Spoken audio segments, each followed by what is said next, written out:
最近喺戀愛等高線入面咧，有個環節咧就玩36問嘅，即係用36條問題啦，就迅速令到兩個陌生人增加親密感。呢36條問題其實係由心理學家 Arthur Aron 嘅人際親密實驗，咁佢發現咧要令人可以迅速墮入愛河咧，主要有3個重點。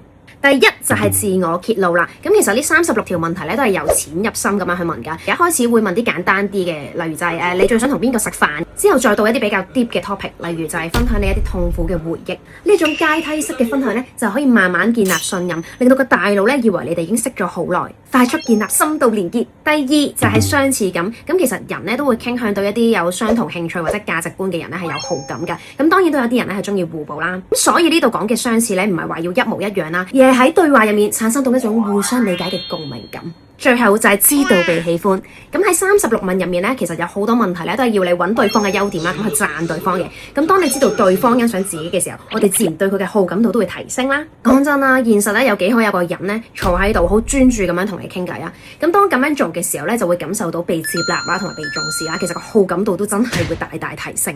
如果想要全套嘅36問，留言36 send 俾你。